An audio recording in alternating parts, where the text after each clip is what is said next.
I am open and receptive to all good. Do that with me for a minute. I am open and receptive to all good. How does that feel?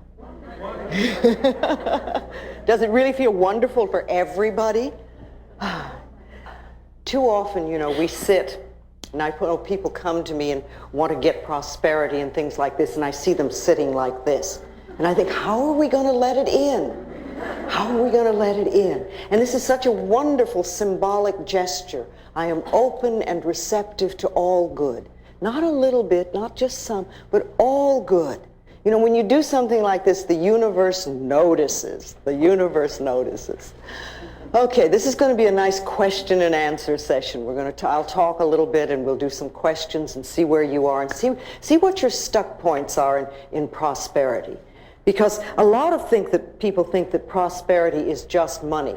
But really, there's many, many other things that come under this auspices of prosperity. There's time and love and success and joy and comfort and beauty and wisdom and good health and money. You know, you can be very poor in time. If you feel really rushed all the time and always pressured, you have poverty in your time. But if you feel that you have all the time in the world and that whatever you want to finish, you'll get done and it will all happen, then you're really prosperous in time. And what about success? You know, if you feel that it's really way beyond your reach, then you're never going to get it. But if you feel that you can be successful, whatever that means to you, then that's wonderful. That's prosperity. Comfort. How many of you are prosperous in comfort? Or do you live lives that are really very uncomfortable and hard and tight? Wisdom. Do you have prosperity in wisdom? Do you feel that all the wisdom in the universe is available to you? Or do you think, oh, I'm just me and I don't know very much and, you know, I can't figure things out? If you feel that you're really connected with the universe and you really trust that part of you that's inside, then you can be absolutely prosperous in the abundance of wisdom. And what about love? Do you feel that you have an abundance of love? Or are you very poor in love? Is there just a little bit of it in your life? How about joy? Do you feel you're really prosperous and have an abundance of joy? Or is that something you just allow yourself a little bit of now and then? And you really are very poor in joy. And then what about beauty? Do you see beauty everywhere? Do you allow yourself to experience an abundance of beauty? And what about good health? Do you have no health? Is there very little? Are you poor in good health? Or are you prosperous and do you have an abundance of good health? And of course there's money then. There's money too. You know, what do you let yourself have? Are you poor in money or do you have an abundance of it? I like to use that image a lot of the ocean, standing in front of the ocean with a container in your hand. You know, and you're there and you have this container, but what is it? Is it a thimble with a hole in it? Is it a small cracked cup? Is it a mug? Is it a vase? Is it a quart jar or a pail or a bucket or a wash tub? Or do you have a pipeline? And remember, no matter how, a pipeline, run it right in.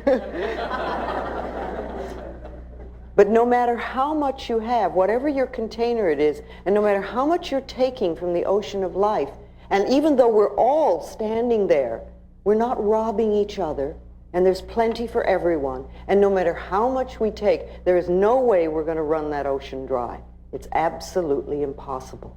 And if you can see yourself standing at the ocean of life in the same way, and remember the container that you have is your consciousness, and you can always change your consciousness. And it doesn't matter if you came from poverty, doesn't matter where you came from, and it doesn't even matter what your parents' beliefs were, or if they came from the Depression, or whatever, because it's your consciousness and what you're choosing to think and believe about prosperity and your ability to deserve it is what's going to create it for you. See, it has nothing to do with getting. People always think, oh, I want to get this or I want to get this. It's really allowing yourself to accept. which is a different concept. When you're not having something that you want, it's because on some level you're not allowing yourself to accept it. But you see, life is here for us. It's here for us, and it's here to support us in every way. But remember, what we give out, we get back. So if we're stingy with life, then life will be stingy with us. It's just that simple. If we steal from life, life will steal from us. And you know, department stores are not fair game. If you take paper clips from the office or do your personal Xeroxing there, that's not fair game, because it's the same old thing. What you give out, you get back. And what you're saying to the universe, in a way, is I can't afford to take those things, have those things for myself. I don't have the ability to earn it. Therefore, I must take it from somebody. And that's poverty thinking. That never, ever, ever creates prosperity. Life is here for us, and there's an incredible abundance on this planet. Sometimes we only see our lack, but the abundance that is here is so enormous. You know, if you think about it for a moment, there is so much food on this planet that we could literally feed everybody on this planet. Yes, it is true that there are people that are starving, but it's not because of a lack of food. I mean, we burn crops in this country just to keep prices up. If people are starving, it's a lack of love. It's that we're allowing such a thing to happen. There is an absolute abundance of money on this planet. There is so much money that we can't even count it. And yes, it is true that there are many people who have very little, but it has nothing to do with the amount of money that's here. It's a lack of consciousness. It's a not deserving, not accepting. And are you aware that there are billions and billions of people on this planet, and yet you will hear people tell you that they're lonely? It has nothing to do with the amount of people. It's because we put walls up and we won't allow the love to come in. We have an abundance of air on this planet. You know, if you think about it, our most precious substance is the air we breathe. When we exhale, we take it absolutely for granted that the next breath will be there. And if we didn't have a next breath, we wouldn't live for 3 minutes. We literally would not get out of this room alive. And yet we take it absolutely for granted that when we exhale, the next breath is going to be there. And we're all breathing in this room, and I'm not saying don't breathe, there's not enough for me. We just assume. Now, if the most precious substance in our life has been given to us with such abundance, and that there's enough to last for as long as we shall live, then can we not trust that other things will be taken care of? And Matthew 6 is always a good thing to read when you're a little bit scared about stuff. The power that created us has put everything here for us, but it's up to us to deserve and to accept. That's what we need to do. You know, what we concentrate on increases. So you want to be very careful that you're not concentrating on debt and lack and bills and negativity, because that's what's going to increase it in our life. If you concentrate on bills and see them as enemies, then they're going to be enemies, and you will never, ever have enough to really take care of them. Bills are wonderful things. It means that somebody has trusted us enough to give us their service or their product, knowing that we have the ability to pay it. And if we can welcome those bills with love and rejoice, and when you write a check out to pay it or you pay a bill, absolutely rejoice that you're able to do it and know that what you're sending out is coming back to you. See, too often we think, oh, another bill, or we write the check and say, oh, there isn't enough or whatever. But start feeling a good flow with this whole thing.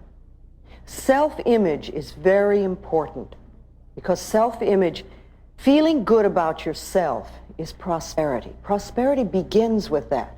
Doesn't matter how much money you have, if you don't feel good about yourself, you're never going to enjoy it. And then look at your prosperity now, because everything that you do have in your life is a reflection of what you believe you deserve what you believe about yourself. You know, look at your home. Is this a place that you really love to live in? Is it comfortable and joyous? Or is it cramped and dirty and always messy? The same thing with your car. You know, is your car something that you really don't even like? Or is it something that reflects the love you have for yourself? And what about your clothes? You know, are they just a bother and a nuisance and something you have to wear? Or is it something you really rejoice in? Because again, it's a reflection of you. And what about your bank account? You know, how do you feel about that? And what is the state of it? Are you friends with money, or is it an enemy?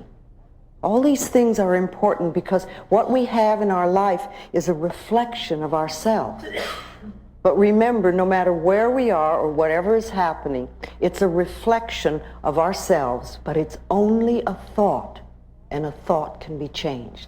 It's a thought about what you believe about yourself, what you believe about life, and what you believe you deserve. Now, let's take our little mirrors out for a moment. Our precious little mirrors that are so wonderful. How many people here do mirror work on a daily basis? Well, a few. How many people have never done mirror work? All right, well, you're in for an interesting experience.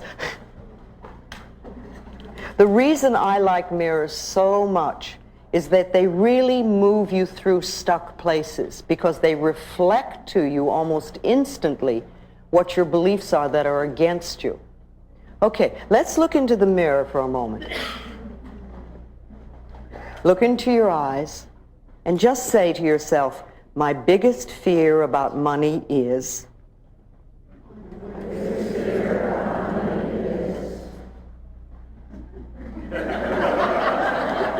All right, just notice what comes up.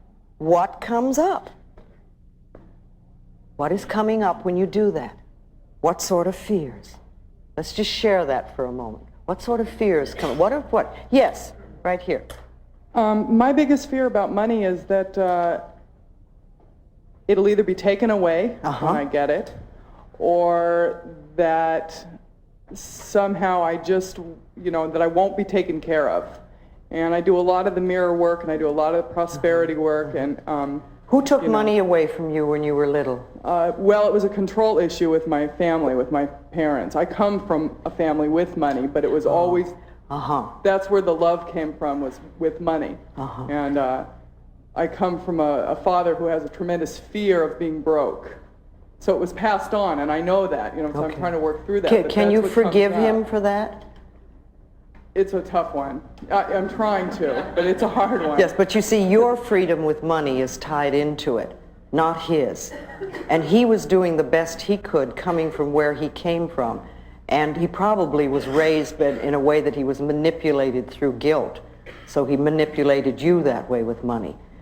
So it's interesting that you came to this planet to learn stuff about money, and you had a lot of it. Because a lot of people need to learn their money lessons and they have nothing. No, this is a big lesson.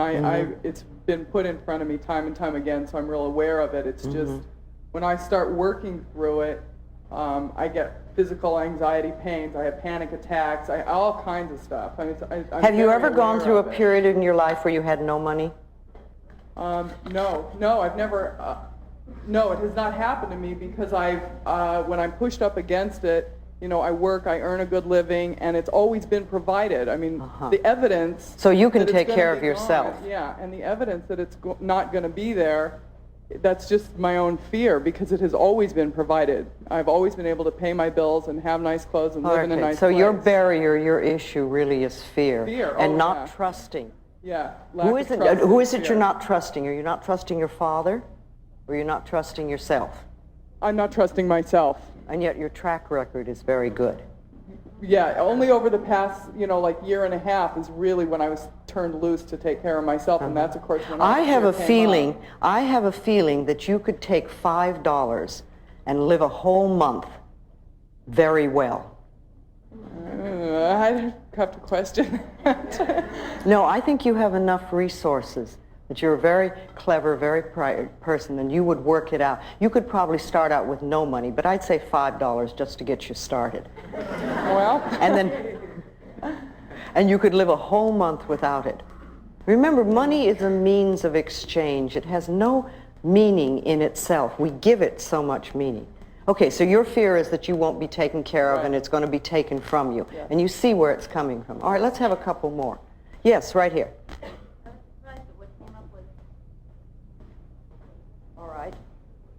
All right. She said that what came up for her that is starving, that you would starve. Right. Okay. Have you ever? No. Did your mother, your father, did they come from a space of that? Did they grow up in the Depression? They did, but I don't think either of them ever, no. I mean, I would have heard of it. Okay. All right. It's an old thing. Maybe you had. Maybe it's something that you heard very young as a child from your parents and you've picked it up. So that's wonderful because you see, when you do something in the mirror like this and a thought comes up, the good thing to do is to write it down. And if you're doing your affirmations in front of your mirror at home, always have a pad and a pencil with you and write down whatever that negative message is. And you don't even have to deal with it right then. But later on you can sit down and maybe you'll have a list of them and say, wow, this is what I believe. No wonder I'm not having the prosperity that I want. You see, if we don't see what our negative messages are, it's very hard to change them. And what most of us do is when we hear or feel a negative message, we try to run from it. And we have all sorts of ways of doing that. I mean, people go to the extremes of drug and alcohol abuse and things like that. But there are lots of little ways that we run from our own barrier thoughts. And if we could, instead of that, accept them and examine them and turn them around, say, no, I don't want to believe that anymore. Remember, it's only a thought, and a thought can be changed. That's all we're dealing with, no matter how difficult it is. Feelings are thoughts in motion in the body. That's what they are. They have no entity of themselves. So we have a thought, we get a feeling, and then we get frightened of the feeling, or we try to run from it. But if we realize it's just the thought moving through our body, and the thought can be changed. So if you look at those things and you say, no, I don't want to do this anymore. I don't want to believe this. And yours just came up, but it's probably an old one there. You know, and I don't want to feel that I'm going to lose money if I get it or something like that. I don't want to feel that I'm starving. I would rather choose to believe that I'm abundantly taken care of. I'm an extremely capable person. I can always create for myself. And I am always safe in the universe. You know, everything is supplied for me. We have to change these thoughts, and we must do them deliberately because we're the people that are in charge. It's our minds. We think in our minds. Nobody else can do that. And we get the opportunity now of choosing what we want to think. When we were very little, we had a lot of stuff fed into us by our parents and other places around us. I mean, after all, we got it from relatives, we got it from neighbors, we got it from school, we got it from the church, we got it from television. All this stuff came in, and we're little, and we accept most of it. Very, very few small children really can say, no, that's nonsense, and I'm not going to believe that. Mostly children accept it and say, yes, yes, okay. But we're not little children now. We're adults, and we get to choose what we want to think. Only we have to look at what we are thinking at so we know what we need to change it to. Who else wants to share? Yes, right here. I've had a pretty good belief system in money, I think, most of the time. And after reading your book, it really helped me a lot. And it was wonderful. I mean, it helped me so much. And I found unexpected sources of money coming in, and just my spending habits changed, and I felt great about it. Mm-hmm. I shared those beliefs with some people that I know, and I also talked about feeling like deserving certain amounts of money. And what happened was they told me that that's not true, that what makes you feel like you deserve it, and that's not true, you have to earn it. And they know how hard I work at my job, which is not very hard. But on the other hand, no wonder they're upset. People get angry at people who don't work very much. Right, but I do work in other areas outside of my job. You don't have to justify yourself. Okay, thanks. That was my fear, was that maybe I don't work hard enough to deserve the amount of money that I have. Honey, if your consciousness is clear enough that you can bring in good money without struggling, I want you to love yourself. You see, you do something like you pick up your little mirror and say, thank you for being so clever and bright. Thank you for getting it. Because what you really did is you got it. You do not have to struggle in order to make money. If you really work at things that you love, you can usually bring in good money. If you work at things you hate, or if you have a belief that you don't deserve, then you won't have it. But the people who are telling you you have to work hard, they work hard, yes? Yes. And they don't make as much as you do. They don't seem to have as, right. Okay. It's Well, so you know, crazy. do you want to, see, you've put out your hand and you've said, I'm willing to help you up. And they said, no, we're going to pull you down. Right. And which way do you want to go? See, I reach out my hand a lot to people. And if they take it and want to come up, that's wonderful. Then I can teach and we can really go places. But if they're going to try to drag me down, you know, I say, bye. And I go work with somebody who really wants to come up out of the mud. I see. Do you feel that money is an exchange of energy? It's energy, it's exchange of services, that's all it is. It has no meaning in itself. And a $10 bill is quite as spiritual as a rose. It's matter, it's form, it's energy. And it's what we give it. It's what we believe about it. We have so much stuff on money. I used to find it was much easier to teach a class on sexuality than it was on money. Because when we get our money beliefs pushed, it's amazing how angry we get. Because they're very tied into us. Even though we may say, I want to prosper, we will put up barriers and fights and all sorts of things. Right. So it's okay to have money even without working hard at a job. First of all, you don't need my approval to live well. And what I believe really doesn't matter for you. If you've got it going so it works, enjoy it in any part of your life. You know, if your life is filled with love, don't listen to some miserable, lonely person tell you how to run your life. If your life is working well with money, don't let somebody whose life is not working with money tell you how to run it. And see, very often, remember, this happens with our parents too. You know, so we'll have a parent who really had a miserable life. They come from a difficult place and their own life is miserable. And then they will tell you how to run your life. If you're going to listen to people, listen to the winners. Listen to people who know what they're doing. Listen to people who've proved what they're doing. All right. Yes, right here. Coming forward. When I looked in the mirror, the answer was, there won't be enough. But I think that comes from my parents. There never was enough money. But when you were growing up, there wasn't enough right. to take care of everything. Right. Okay. There was, but there wasn't. But the real problem is my uncle has loads of money, and he treated people very badly. So how do I reconcile But what difference does it make? There are people that are poor that treat people badly. It has nothing to do with money. Well, it does in my psyche, unfortunately. Now, the thing, you see, you said when you grew up there was never enough. Right. That doesn't mean there's not enough money. That only means that there wasn't enough money in your family. Right. But it has nothing to do with the abundance of money that's around. And your uncle, as I said before, prosperity to me begins with feeling good about yourself. Because when you really feel good about yourself, you're prosperous, even if you don't have much money. So the people who are nasty and mean are always people who haven't the faintest idea of how to love themselves. And what they're doing is expressing their own pain. Oh. All right, let's talk a little bit more. Yes, all right, right back here. We're coming back and forth, and then I'm...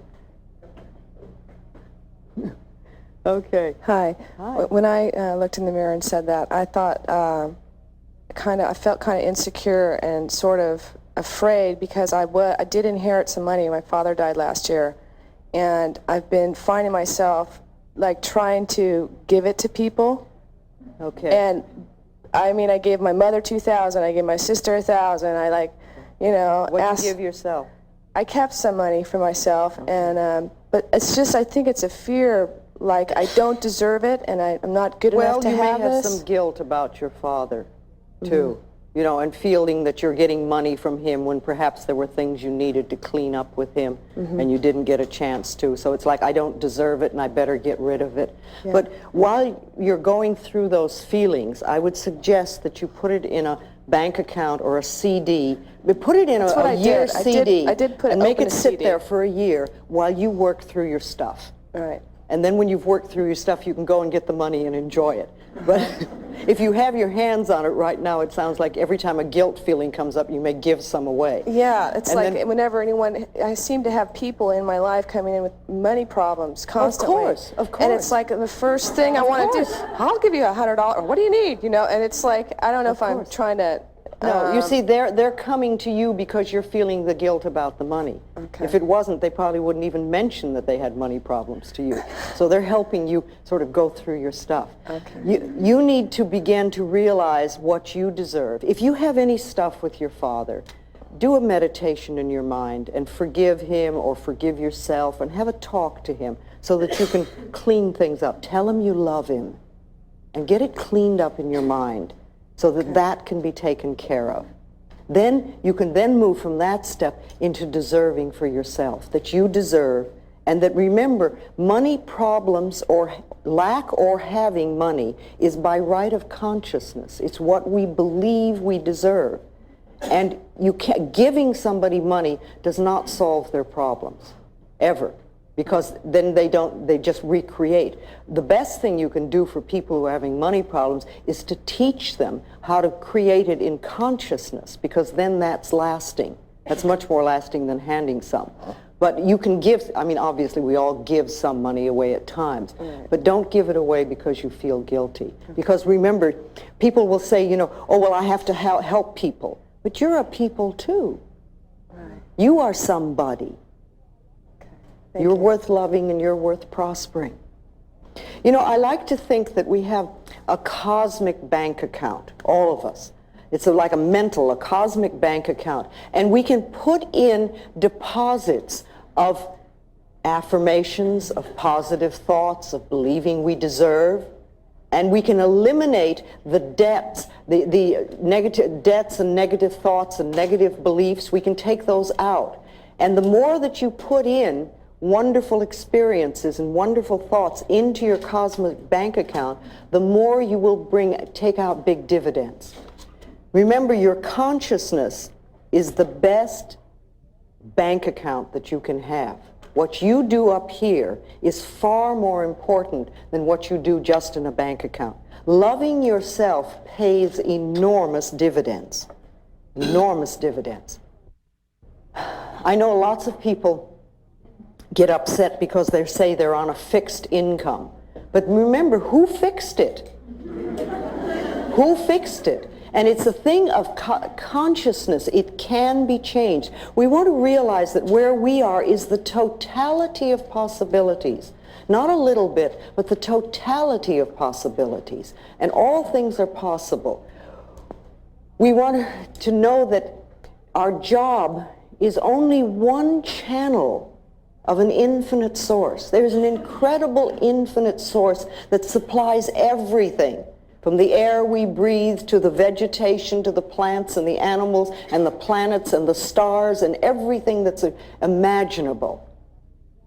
And our jobs are like one channel. That's all it is. We can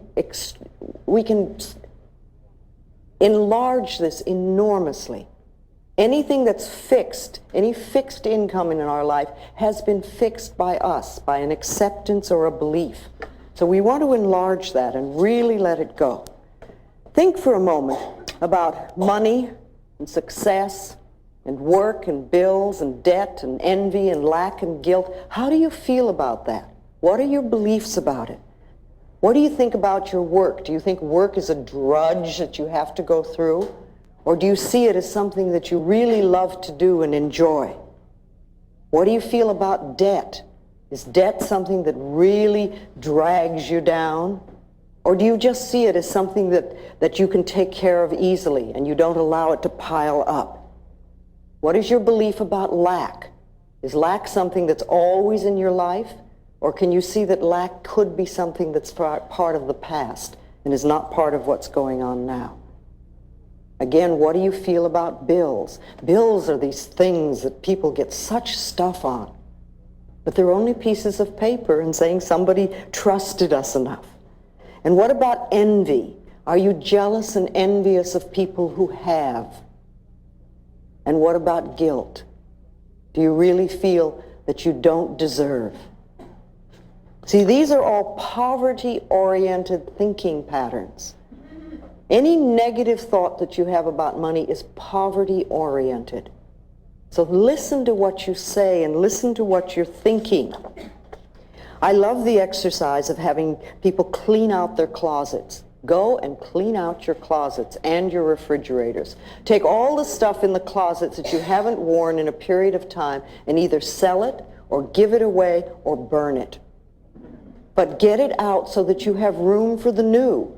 You want to make room for new stuff to come in. So clean out your closets, let it go. And as you're doing it, you say this thing of, I'm cleaning out the closets of my mind.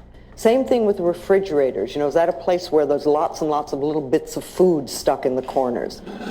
Get it all out, clean it out, make room, because people who have very cluttered closets and very cluttered refrigerators have cluttered minds. They're not thinking clearly.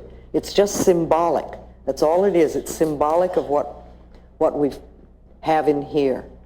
You know, you can do some wonderful affirmations in the morning when you get up. And again, I love this gesture because it's so symbolic, and it says to the universe, I'm ready, I'm ready. You know, and just say, I'm open and receptive to receiving all good. This is a wonderful day of prosperity. One of the affirmations that I've used for a long time is that my income is constantly increasing. Just that simple. My income is constantly increasing. And then I watch it happen. What we believe for ourselves is going to come true. And when we're doing our affirmations again, if you do a positive affirmation and the negative comes up, just say thank you for sharing. Thank you for sharing. You want to hear it. We don't want to run from the negative affirmation. But what we want to do is acknowledge it, but not give it power. Not give it power. So whatever's coming up. So when you hear them, write them down again. Write them down and give yourself a chance to then turn them around into positive affirmations. Yes. Yes, can we get the lady over in the corner there? No, it's My biggest fear about money is that I won't be able to make enough money in the career that I want. I grew up in Beverly Hills, but I never had enough money like my friends did. Yes, yes. And so that was always that feeling like I never had enough.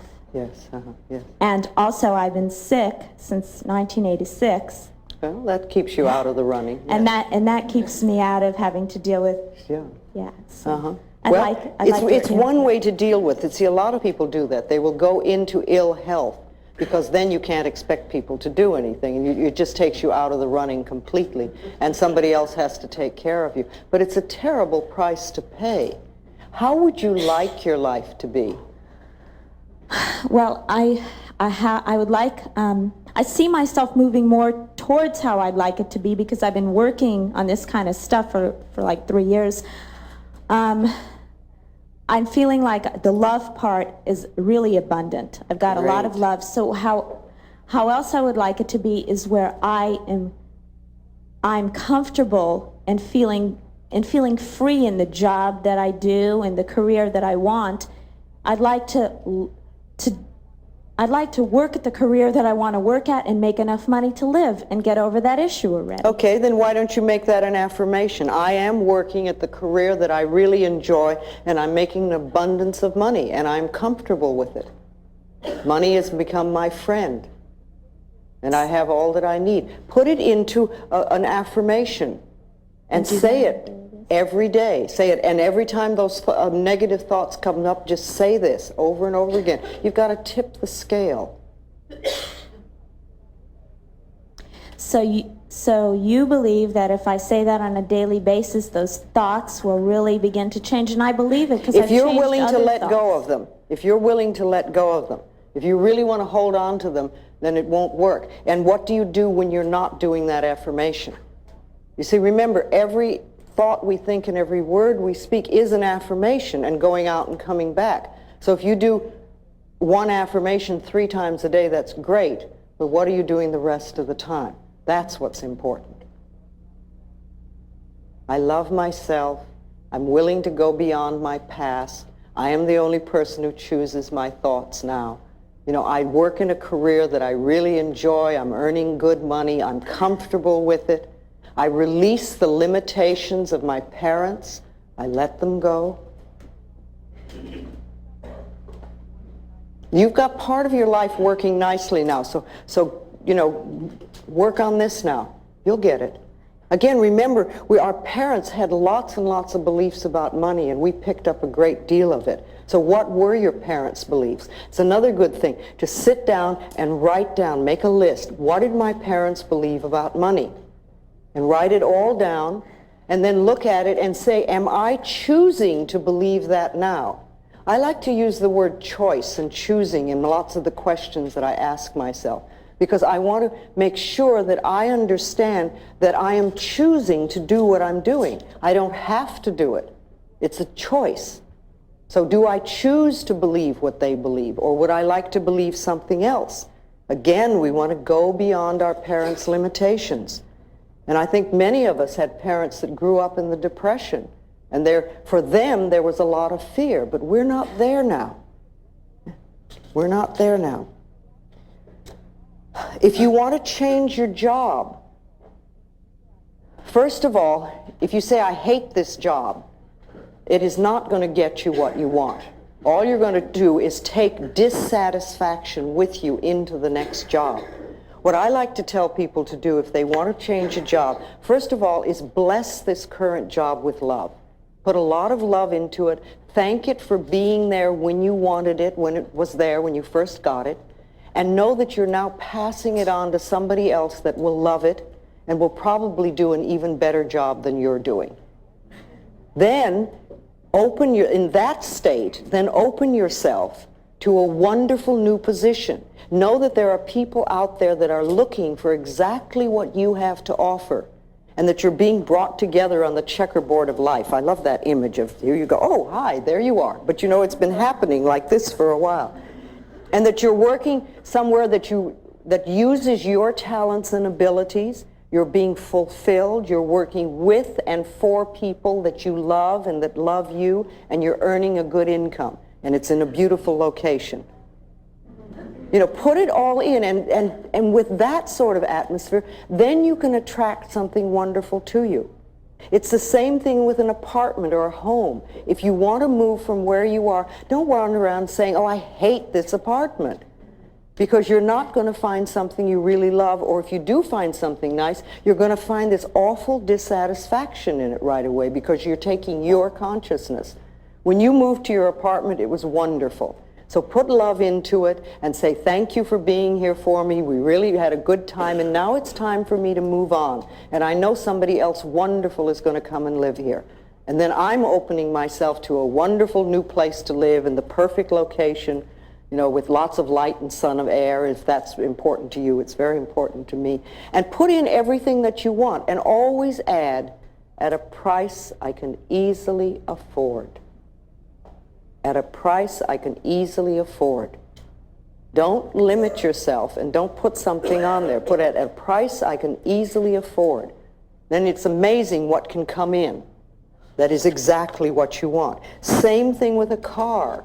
If you want to leave the car that you have, if you want a new one, put love into it. Thank it for being there for you. And say, I'm moving on now. I'm moving to a wonderful new car. And I know somebody else will love you. The more you can do that, the better it is. The better it is. Yes, right here.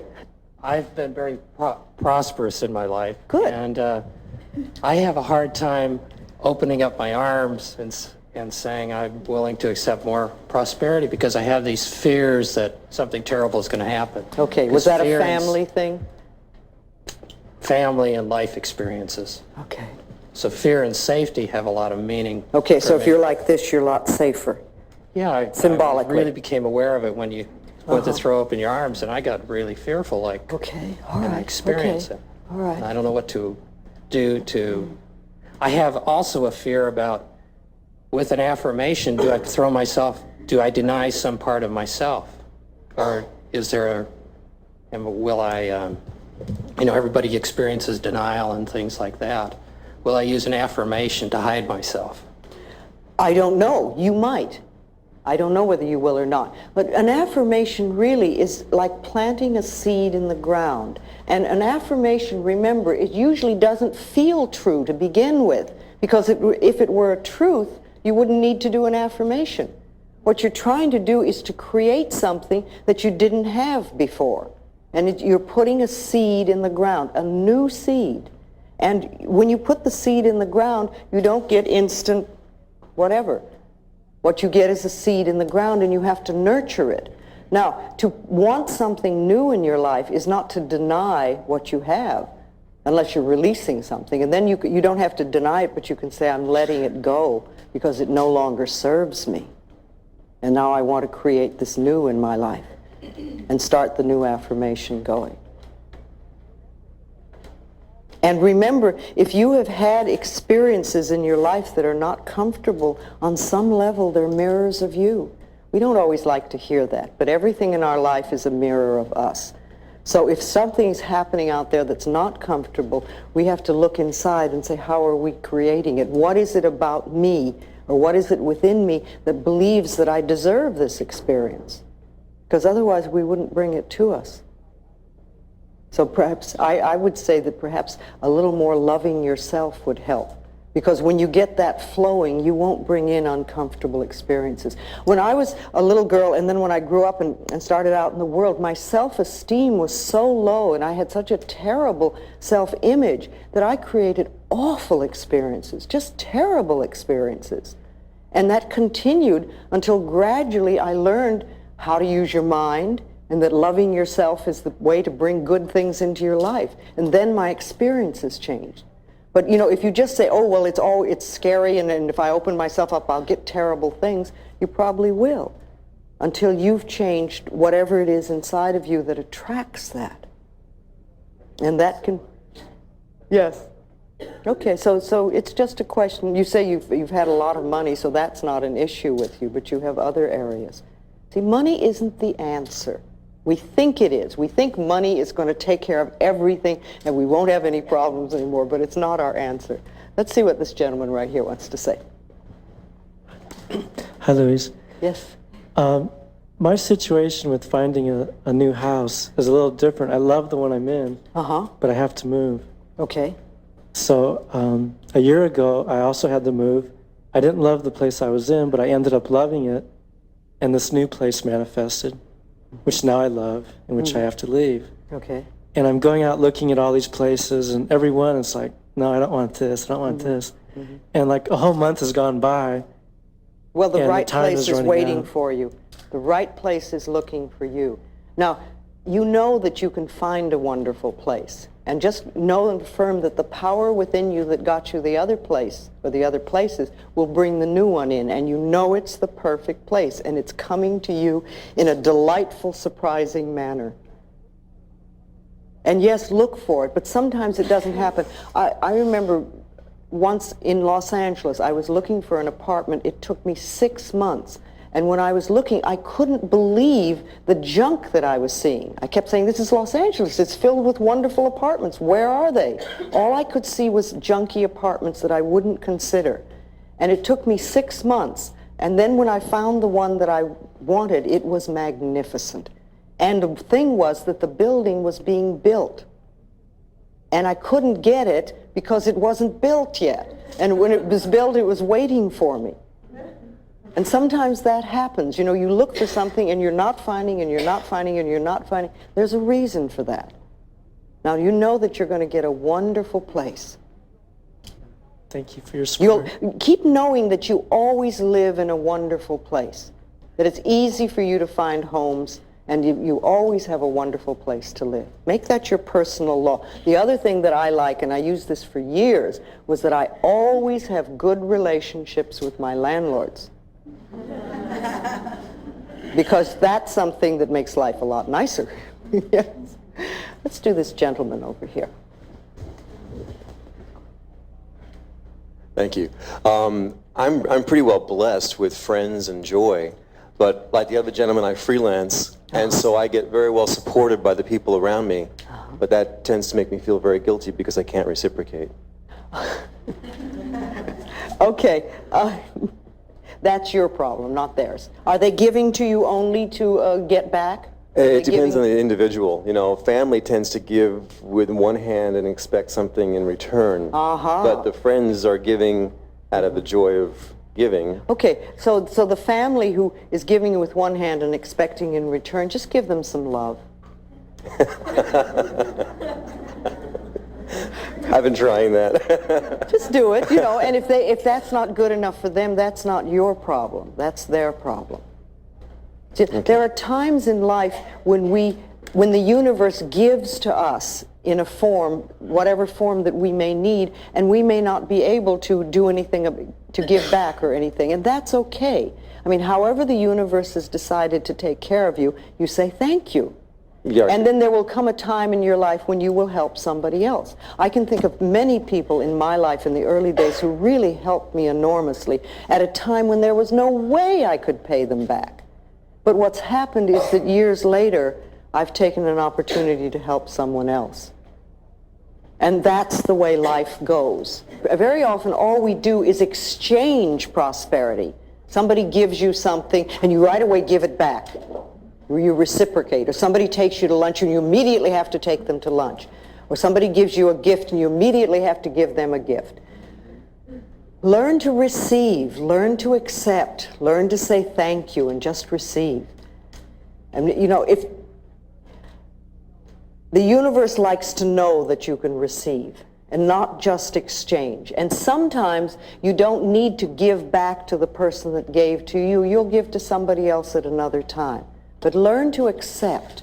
A lot of us have problems with that. We can give, but we can't.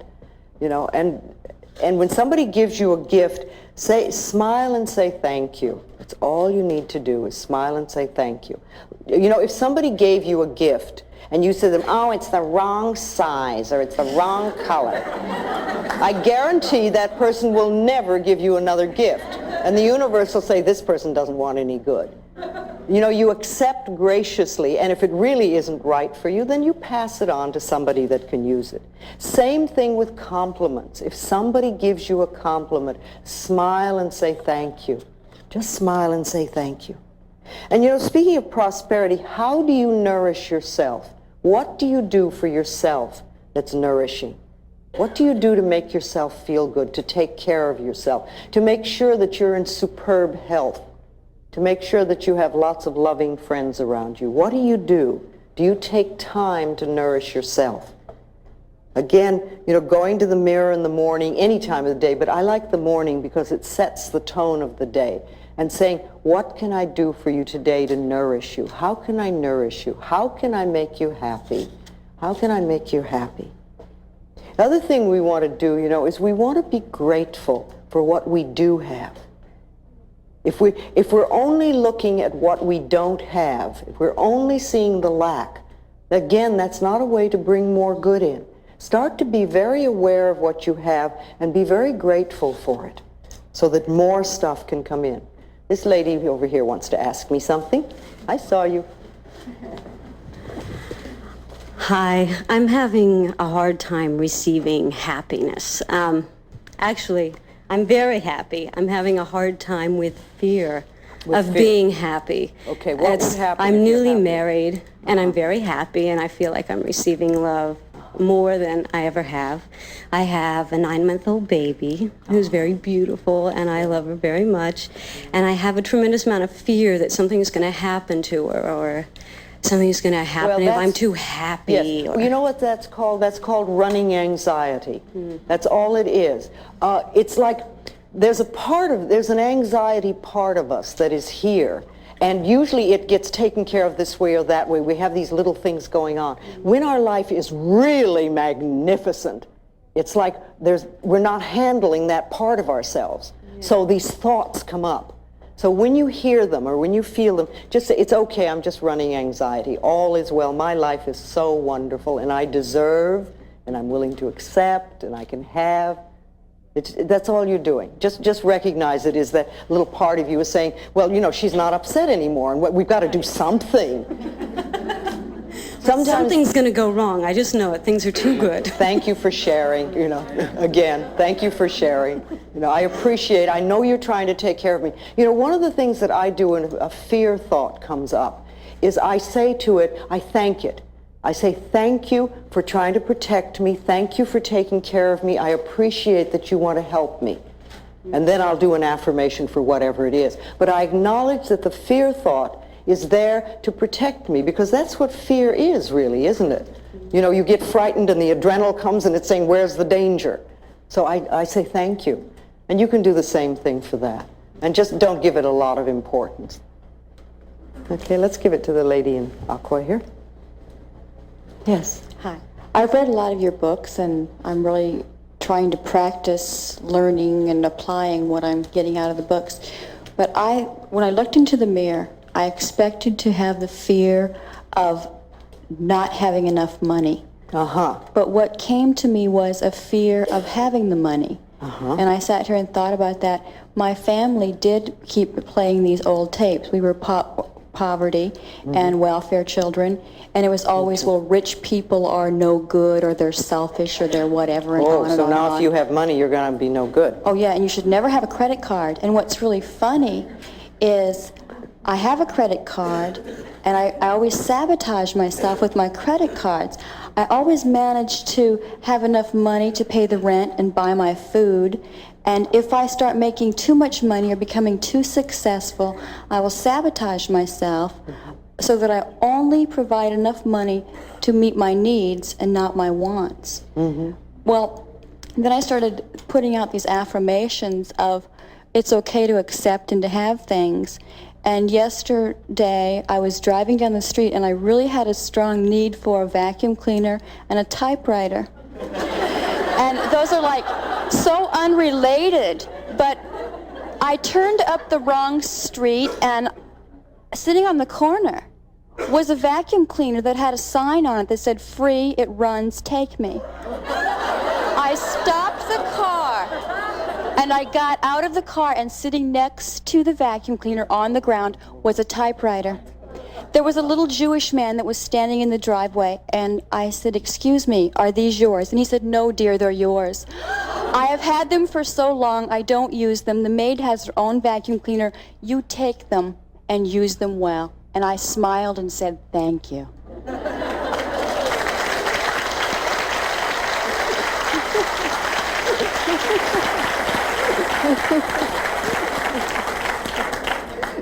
You must have made some changes in consciousness, I think. How wonderful. Okay, let's let this lady. I hear you talking about loving yourself and being willing to learn to love myself. But how do I put it into practice?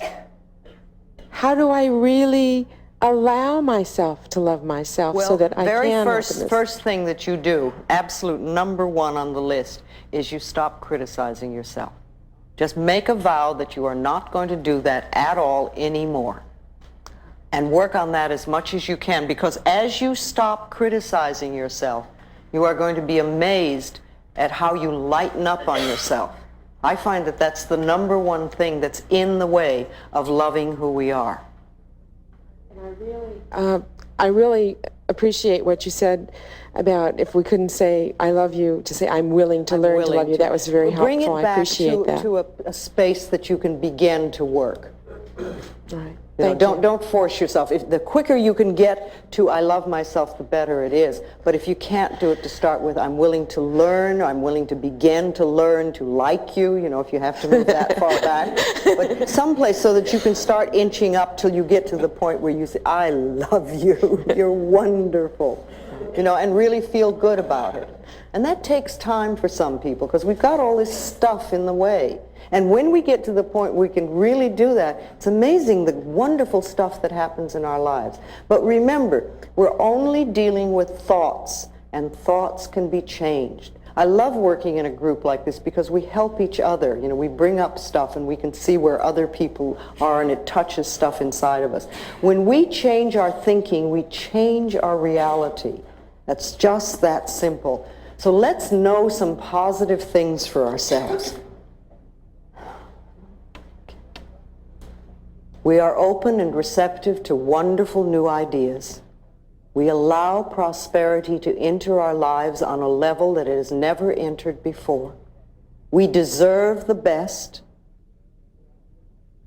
and we are willing to accept. Our income is constantly increasing. We move away from poverty thinking into prosperity thinking. We love ourselves. We rejoice in who we are, and we know that life is here for us and will supply us with everything that we need. We move from success to success, from joy to joy, and from abundance to abundance. We are one with the power that created us, and we express for ourselves the greatness that we are. We are divine, magnificent expressions of life, and we are open and receptive to all good. And so it is. Thank you very much.